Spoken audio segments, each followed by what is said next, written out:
जम्बूद्वीपे भरतखंडे आर्यावर्ते भारतवर्षे। जम्बू टॉक्स देखने वाले हमारे सभी दर्शकों का बहुत स्वागत, अभिनंदन। मैं हूं आपके साथ निधीश गोयल, करता हूं आप सभी का यथोचित अभिवादन। दोस्तों, ये भारत है और भारत की बात आती है तो छत्रपति शिवाजी महाराज की बात आती है, महाराणा प्रताप की बात आती है और बात आती है गोरक्षनाथ धाम की। लेकिन अभी हम लोग बात करने वाले हैं आज प्रतापगढ़ विशालगढ़ की।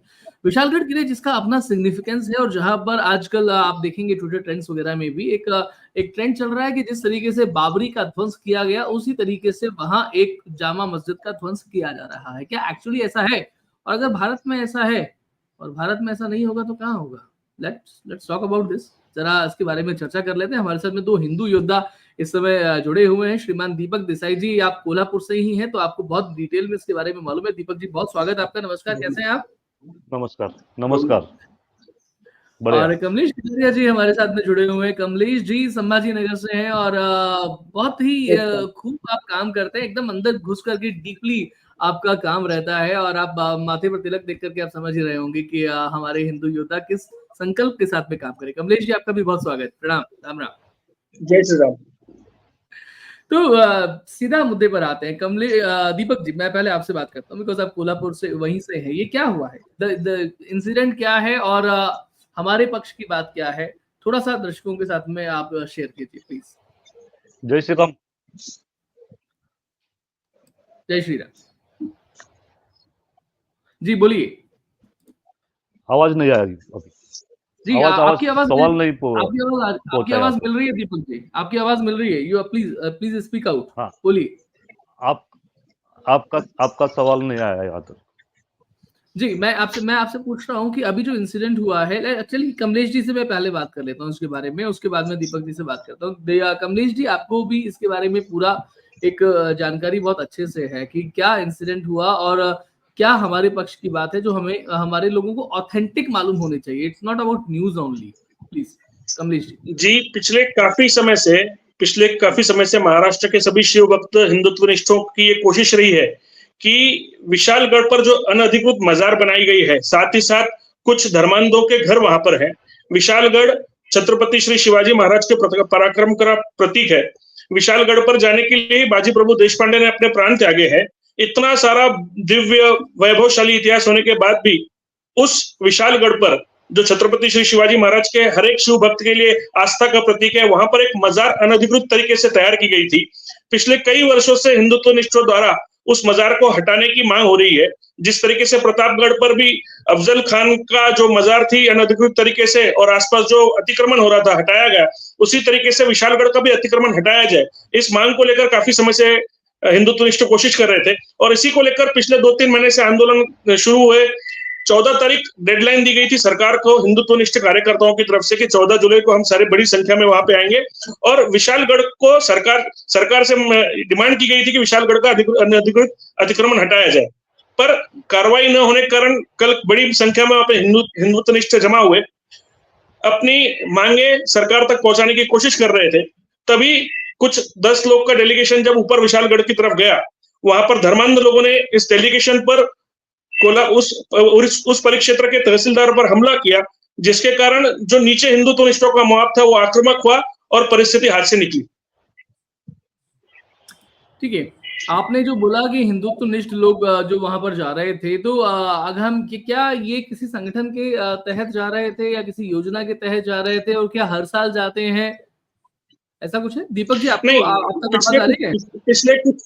पिछले कुछ समय से हिंदुत्व निष्ठों द्वारा सोशल मीडिया के माध्यम से आह्वान किया जा रहा था कि विशालगढ़ मुक्ति आंदोलन के लिए 14 तारीख को सभी एकत्रित होंगे। इससे पहले भी 2 या 3 दिन पहले वहां के स्थानिक हिंदुत्व निष्ठ एकत्रित करके उन्होंने प्रशासन को निवेदन दिया था। पहले भी काफी बार निवेदन दिए जा चुके हैं। 14 जुलाई का एकत्रीकरण करके इसको आंदोलन स्वरूप दिया जाना था, पर धर्मांधों के आक्रमण के कारण, उनके हमले के कारण इसको थोड़ा सा आक्रामक स्वरूप मिला और काफी हिंदुत्व निष्ठों पर कल पुलिस ने लाठीचार्ज भी किया, जिसका हम निषेध करते हैं। आपने कमलेश जी काफी फैक्ट्स बताए हैं। दीपक जी, आप चूंकि वहां पर हैं और मुझे लगता है कि आप तक मेरी आवाज पहुंच रही है ठीक से। Am I audible? हाँ, पहुंच रही। ठीक है। हाँ, तो प्रश्न ये दीपक जी, ये बहुत महत्वपूर्ण हो जाता है कि ये मजार ऐसी जगह पर बन कैसे जाती है? ये कैसे बन गई? किसने बनने दी?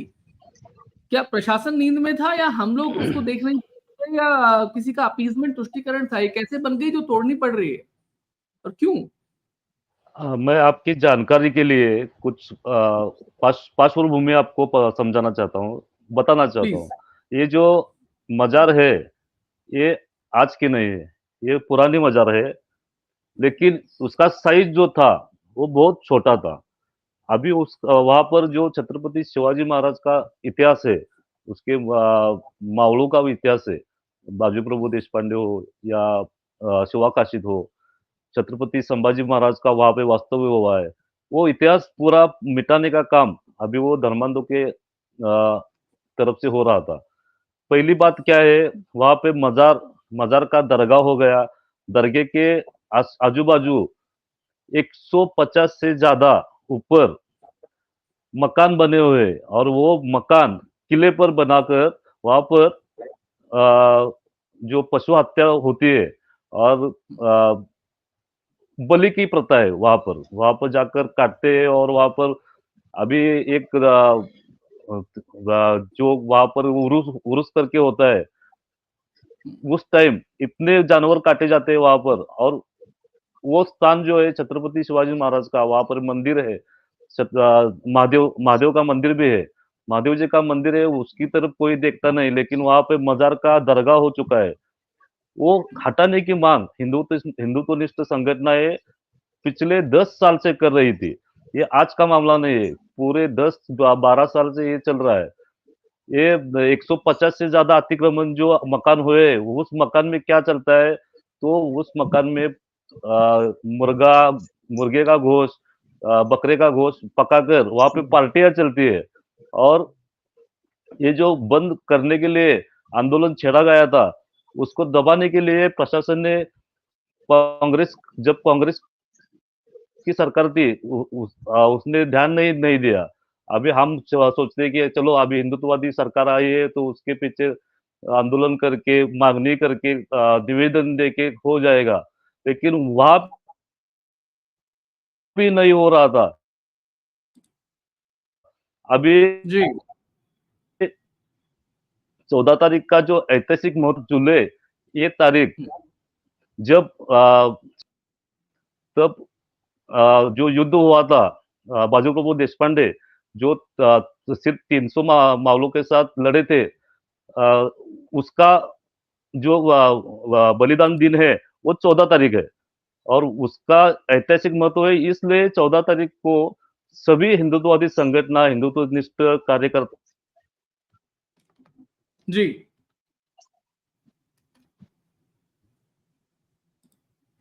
जी। आपका सिग्नल थोड़ा सा अटक गया है कमलेश जी, आपकी बात को पूरा करिएगा।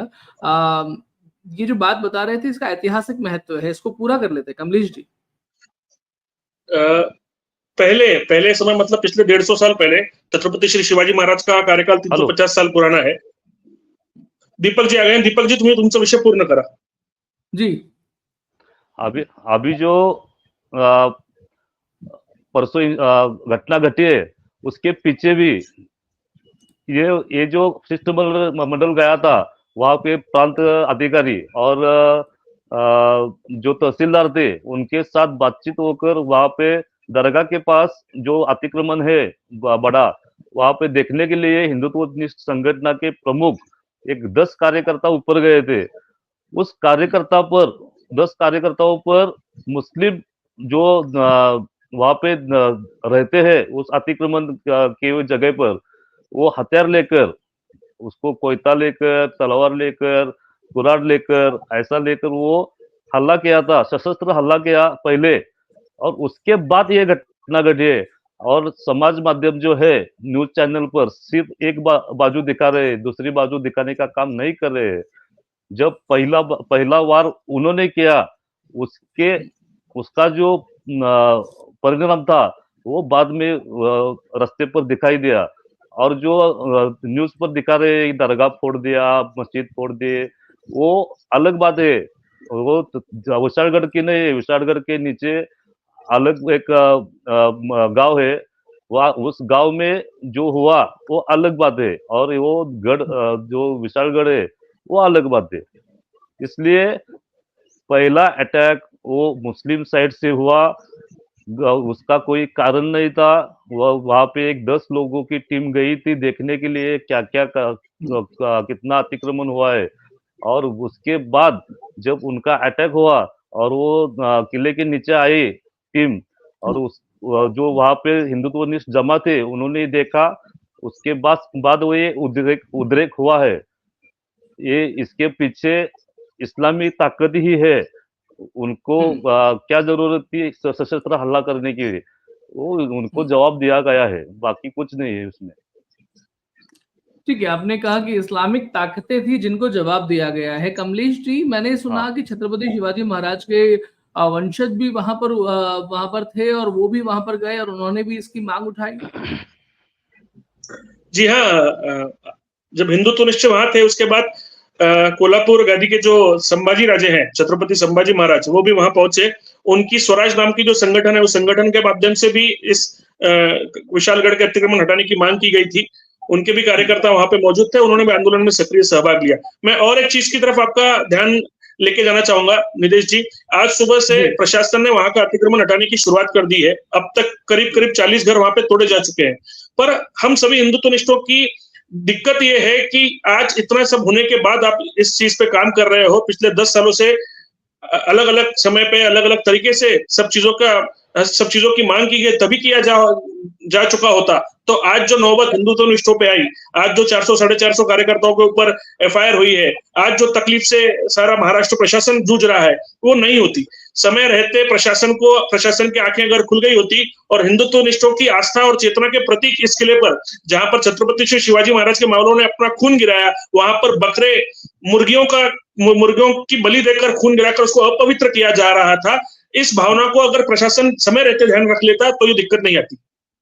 ये दर्शक देख रहे होंगे कि ये वही मजार है जिसे दरगाह का स्वरूप दिया गया और किस तरीके से सजाया जाता है, कैसे रोशन किया जाता है। तो भगवा को रोशन करने के लिए किस तरीके के बलिदान हुए और उसके बाद में उस रोशनी से जिसे रोशन किया जा रहा है, क्या वो भारत के लिए, भारत को अंधकार में धकेलने का एक काम नहीं करती। और ये अगर लोगों को समझ नहीं आ रहा है तो हम किस दिशा में जा रहे हैं और हमें उसका सही पर्सपेक्टिव प्रस्तुत करना पड़ेगा। और ये लड़ाई कब तक जाएगी और जिस तरीके से बताया जा रहा है, बिकॉज जो पिछले 1 महीने में जो संसद वगैरह में भी घटनाएं घटी हैं, तो ऐसा लग रहा है कि इसे एक नया स्वरूप, क्योंकि बाबरी का विध्वंस जो था वो एकदम अलग बात थी और ये जो हो रहा है ये बहुत उससे आज का कंपैरिजन नहीं किया जा सकता। दीपक जी,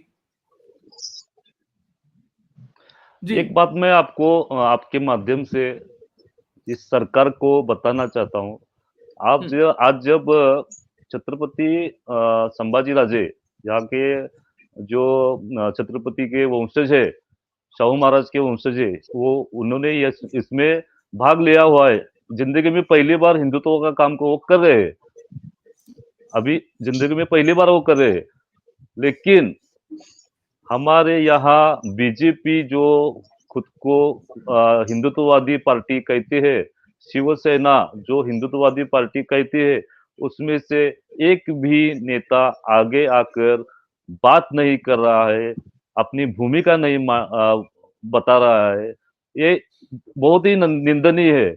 मैं आपके माध्यम से सरकार को ये बात बताना चाहता हूँ कि जहाँ पे जो स्थानिक नेता है आपके हिंदुत्ववादी पक्ष के, उनको कुछ भूमिका लेने के लिए बोलो। मुसलमान का जो वोट है वो आपको अभी भी पड़ेगा, ऐसी आशा रखना ये तो बात आपको मिलेगा क्या? एक भी वोट मिलेगा क्या? किस लिए आप चुप बैठे हो? किस बात के लिए चुप बैठे हो? इसका सवाल का जवाब हमें नहीं मिल रहा है। हम छोटे मोटे कार्यकर्ता है, अभी 12-24 घंटे हम इसी में काम करते हैं। ये अभी गढ़ किले का जो बात आई है, ये छोड़कर भी बहुत चीजें हैं जो समाज में आज घट रही है। एक भी घटना पे इन लोगों का स्टैंड नहीं होता। हमको क्या, कांग्रेस वाले और इनसे कोई अपेक्षा नहीं है। ये जो है हिंदुत्ववादी खुद को बताते, जो वोट लेने आते हैं 5 साल में एक बार, वो हिंदुत्ववादी वोट लेने करना चाहिए। अगर वो लीड नहीं करेंगे तो कैसे नहीं कर, वो कुछ नहीं कर रहे। आपके चैनल से माध्यम से किसी सरकार के किसी नेता को बात पता चल गई तो कोल्हापुर के नेताओं को हिलाओ बोलो, उनको चलिए हिलाने को कमलेश जी, बोलो। एक पॉइंट और की है ना, मैं आपसे लूंगा कि उसके बाद में हम थोड़ा सा बाइंड अप करेंगे अगले 5 मिनट में, कि ये केवल एक विशालगढ़ की ही बात है या बहुत सारे जो जितने भी गढ़ हैं वहां पर इस तरीके का प्रकारांतर में घटनाएं चल रही है जिसका संज्ञान जो है जनता को नहीं जाता है? देखिए निधीश जी, मैं दो चीजों को जोड़ूंगा। इससे पहले जो दीपक जी से पहले आप जो प्रश्न पूछ रहे थे कि भगवे की जगह पे हरे का उदात्तीकरण जो हो रहा है या जिस तरीके से चीजें बढ़ रही है, देखिए बहुत ही सोची समझी षड्यंत्र, बहुत सोचे समझे तरीके से षड्यंत्र किया जा रहा है। हिंदुओं की आस्था के जो प्रतीक है, चाहे गढ़ हो, किले हो, मंदिर हो, जानबूझकर उनको टारगेट किया जा रहा है, उनको केंद्र किया जा रहा है, क्योंकि वहां पर आकर हिंदू अगर वहां पे आता है तो छत्रपति श्री शिवाजी महाराज के इतिहास से, हिंदुओं के वैभवशाली इतिहास से वो प्रेरणा लेता है।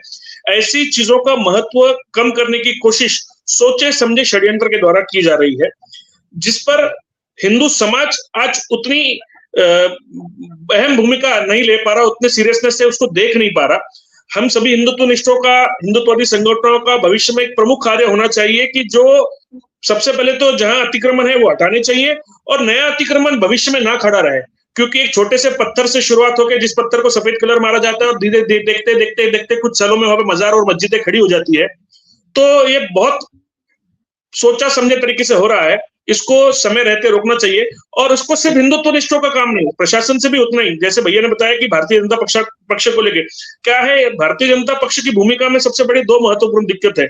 कुछ लोग हिंदुत्ववादी है इसलिए भाजपा में है और 90% लोग भाजपा में है इसलिए हिंदुत्ववादी है। मतलब 90% लोग जो बाहर से आए हैं उनकी मजबूरी है भाजपा में रहकर हिंदुत्व का बुर्का पहन के उनको काम करना है। 10% ऐसे हैं जो हिंदुत्ववादी है इसलिए भाजपा में है। तो इन दोनों के बीच का अंतर हिंदुत्वनिष्ठों को समझना पड़ेगा भविष्य में। समय कम है, मैं इस विषय पे बहुत ज्यादा बोलूंगा नहीं।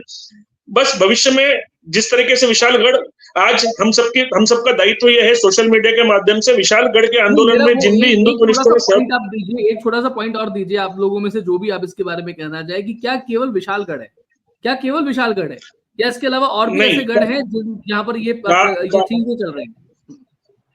मैं 3 दिन पुराना मैं 3 दिन पुराना आपको एक वाकया बताता हूँ। देवगिरी किला, राजा देमराव का, जिनका दौलताबाद किले नाम से भी आजकल जाना जाता है, देवगिरी किला पर मतलब पुरातन 500 साल पुराना भारत माता का मंदिर है, जिस भारत माता के मंदिर में पूजा रोज की जाती थी। अभी 15 दिन पहले इस हिंदुत्ववादी सरकार ने फरमान जारी किया कि वहां पे पूजा रोकी जाए। पिछले कई सालों से भारत माता के मंदिर की पूजा हो रही थी। अभी हम सभी हिंदुत्वनिष्ठों को फिर से जाना पड़ा सरकार पे, सरकार का दरवाजा खटखटाना पड़ा, आंदोलन करना पड़ा, आक्रामक रूप धारण किया, तब जाके एक व्यक्ति को जाके पूजा करने की परमिशन वहां पर मिली है। ये दुर्दैव है, देवगिरी किले पर भारत राष्ट्र में भारत माता की पूजा करने की अनुमति प्रशासन से लेनी पड़ रही है। Very shame, very shame. जी दीपक जी, अभी आपने जो बात बताई, ये जो गढ़ कोट किले है वहां पर जो अतिक्रमण होता है वो मुस्लिम लोगों का ही क्यों होता है? इसके पीछे भी कहानी है।